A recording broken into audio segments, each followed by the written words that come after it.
El caso es un caso de éxito en México. Los protagonistas en primera instancia es Germán Canale, que en el momento del caso tiene 36 años. Germán es un muchacho que nace en Hermosillo, se va a estudiar a la Universidad Panamericana en Guadalajara, estudia becado, pero Germán decide que quiere hacer una maestría en Estados Unidos. Aplica a varias universidades y es aceptado en el MIT, en la Sloan Business School. Germán, en ese sentido, no es el estudiante normal porque llega a Estados Unidos casado con 3 hijos. Y Germán pide un crédito educativo de $250,000 cuando la mayoría de sus compañeros piden un crédito de $100,000. Y otra característica importante es que Germán, si finalmente manejaba esta empresa financiera, pues no deja de ser una pyme. En el MIT, Germán conoce a José Pablo y entonces ellos empiezan de alguna manera a pensar en qué van a hacer después de terminar la maestría. Germán se va a hacer su internship a Houston y bueno, al final le ofrecen un salario de $250,000 anuales. Sin embargo, Germán trae este tema de que tiene 3 hijos, la esposa, el crédito educativo de la Universidad Panamericana, el crédito educativo del MIT. Entonces, Germán y Pablo empiezan a pensar realmente en los fondos de búsqueda, en crear un fondo de búsqueda. Finalmente, ellos terminan en el 2015 y toman la decisión de ir a buscar el fondo de búsqueda. Obviamente crean una empresa que se llama Domo Capital y pues se vienen a vivir a México, diseñan el Private Placement Memorandum, que es muy importante. Un tema también que es muy significativo es que hay mucha complementariedad entre José Pablo y Germán. Germán va más del lado de la parte de logística, de comercialización, de invitar inversionistas, de relaciones públicas, y José Pablo tiene un perfil netamente financiero. José Pablo tiene mucha experiencia en fondos de capital privado, en fusiones y adquisiciones, en pedir créditos bancarios, en este tipo de cosas. Entonces, hay mucha complementariedad entre ambos. Como dije, deciden ir por el fondo, entonces buscan 18 inversionistas que les compren estas unidades de capital y ellos deciden que cada unidad de capital va a valer $35,000. Entonces, pues juntan $630,000 de inversionistas conocidos en el mercado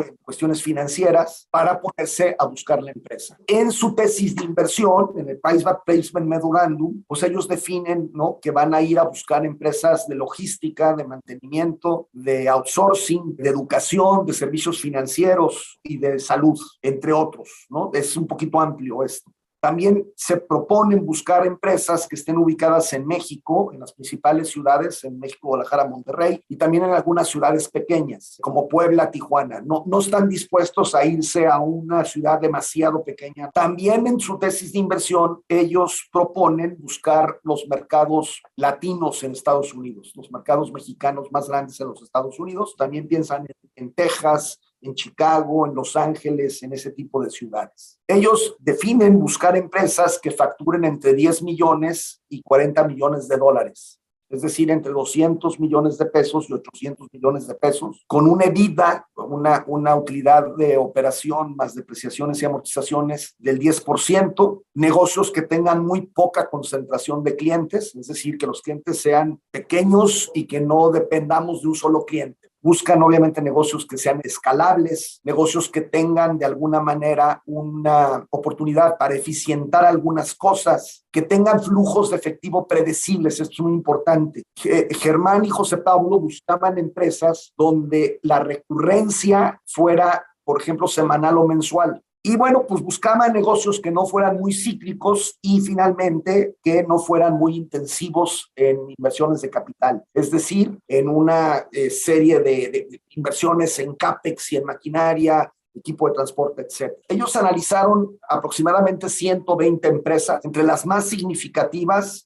una empresa de almacenamiento de congelados en Manzanillo, una empresa de manufactura de suplementos alimenticios en Dallas, una empresa que organizaba eventos deportivos en la Ciudad de México, tecnología para el mercado hispano-estadounidense en Miami, servicios de internet y telefonía en Guadalajara, y finalmente lo que acabaron comprando, que es sumamente interesante, fue una fábrica de hielo en Monterrey. La firma del contrato la hicieron el 21 de diciembre del 2017. Esta fábrica de hielo fue la primera empresa que fundó el papá de don Eugenio Garzazada. La empresa fue fundada en 1890.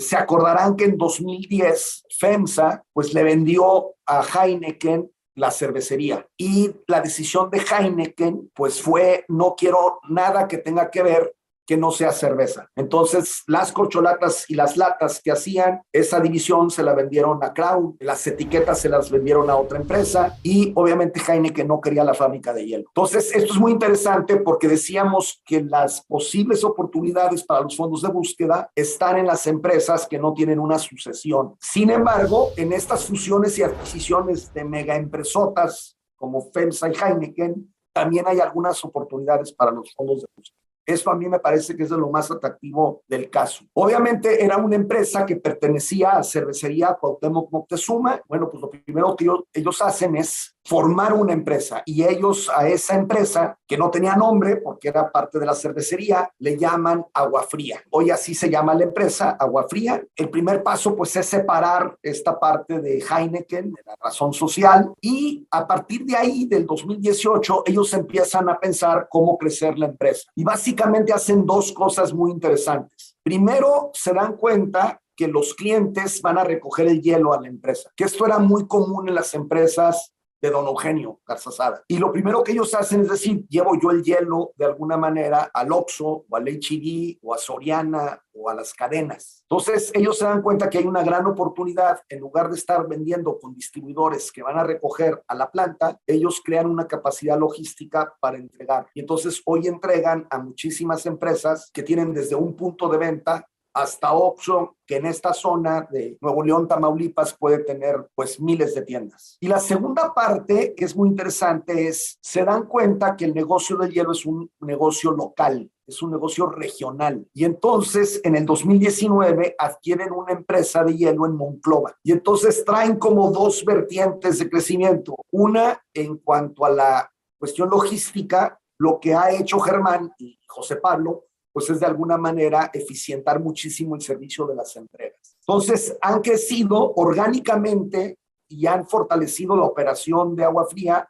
desde el punto de vista de la logística, pero también han crecido inorgánicamente adquiriendo pequeñas empresas de hielo, básicamente en toda la zona del noreste. Hoy son muy fuertes ellos en Tamaulipas, Nuevo León, Coahuila, y Chihuahua. Básicamente, estas han sido las estrategias de crecimiento. Básicamente, hasta este momento han comprado 10 empresas, se quedaron con 5, ¿no? Y como dije, están en esta parte muy fuerte del país. ¿Qué han hecho? Pues podemos decir que pues era una división no clave de una FIBA europea gigante como Heineken y ahora es una empresa mexicana enfocada solo en hielo. De ser un negocio local, han pasado a ser un negocio regional. De la planta de Monterrey, hoy tienen 5 plantas. Como ya mencioné, de cero innovación en producto, inventaron el hielo gourmet y las plantas móviles, de no tener capacidad logística, pues a atender diariamente a miles de puntos de clientes. Y básicamente, pues ellos son jóvenes, entonces de un foco en un status quo y en evitar problemas, como era la planta de Heineken,